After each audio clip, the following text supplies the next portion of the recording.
గుంటూరు పశ్చిమ నియోజకవర్గ టీడీపీ కార్యాలయంలో ప్రజా గ్రీవెన్స్ డేను ఎమ్మెల్యే గల్లా మాధవి తన కార్యాలయంలో నిర్వహించారు. సీఎం చంద్రబాబు ఆదేశాల మేరకు Guntur west MLA Galla Madhavi Guntur GT రోడ్లో ప్రజల నుంచి స్వయంగా అర్జీలు స్వీకరించారు. అవినీతి, కక్షపూరిత రాజకీయాలతో గత వైసీపీ ప్రభుత్వం, స్థానిక వైసీపీ ప్రజాప్రతినిధులు కాలం గడిపేశారని, ఫలితంగా నేడు ప్రజల నుండి సమస్యలు వెల్లువెత్తుతున్నాయని ఎమ్మెల్యే మాధవి తెలిపారు. ఈ కార్యక్రమంలో నియోజకవర్గ పరిశీలకులు సింహాద్రి, కనకాచారి తదితరులు పాల్గొన్నారు.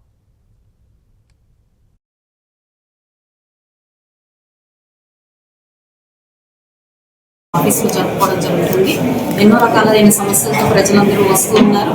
ప్రధానంగా ఈ సమ్మర్ కారణం వల్ల వాటర్ గురించి అడుగుతా ఉన్నారు. అదేవిధంగా రీసెంట్గా మనకి చక్ర విలాస్ ఫ్లైఓవర్ నిమిత్తం ఈ బ్రిడ్జ్ ఏర్పాటు చేయాల్సిన అవసరం ఉంది కాబట్టి దానికి కావాల్సిన ఇంటర్నల్ రోడ్స్ని వైడ్ చేసుకునే ప్రాసెస్లో అక్కడ కాస్త ఈ స్ట్రీట్ వెండర్స్ని లిఫ్ట్ చేయడం, వాళ్ళకి వెండింగ్ జోన్స్కి డైవర్ట్ చేయడం జరుగుతుంది. వాళ్ళకి కాస్త ప్రత్యామ్నాయ మార్గాలు వచ్చిన తర్వాత ఈ జోన్స్, ఈ వెండర్స్ అన్నింటినీ కదిలించాల్సిందిగా వాళ్ళన్ని గ్రీవియస్ తీసుకొని రావడం జరుగుతుంది.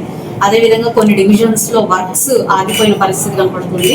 కాంట్రాక్టర్లు సుముఖంగా లేకపోవడం, గత ప్రభుత్వ చర్యల వల్ల వాళ్ళకి బిల్స్ పాస్ కాని పరిస్థితుల్లో ఈరోజు కాంట్రాక్టర్లు వచ్చి ఏ చిన్న పని చేయాలన్నా భయపడుతున్న పరిస్థితులు అయితే ఆ డివిజన్ లీడర్లు కానివ్వండి, ఇక్కడ స్థానికంగా ఉన్న కార్పొరేటర్లు కానివ్వండి, ఈ యొక్క సమస్యలతో ఇక్కడికి రావడం జరుగుతుంది. ఇలాగా ఇంక కొన్ని వచ్చి వాళ్ళ కుటుంబ సమస్యలతో కొంతమంది వస్తూ ఉండడం జరుగుతుంది. ప్రధానంగా అటు డెవలప్మెంట్ పరంగా, ఇటు సంక్షేమ పరంగా కూడా వారి వారి సమస్యలతో ఈరోజు ఆఫీస్కి రావడం జరుగుతుంది. అయితే గుంటూరు పశ్చిమ నియోజకవర్గంలో మాత్రం వారానికి 4 రోజులు ఈ ఆఫీస్లో గ్రీవియన్స్ నడుస్తూ ఉంటాయి. కాబట్టి ఎప్పుడు నిత్యం ప్రజల్లో ఉంటూ వాళ్ళ సమస్యల పరిష్కారమే మా దిశగా మేము కూటమి ప్రభుత్వం పనిచేస్తూ ఉందని మాత్రం ఆశా వ్యక్తం చేస్తాం. కూడా గ్రీవియన్స్ డేగా మనం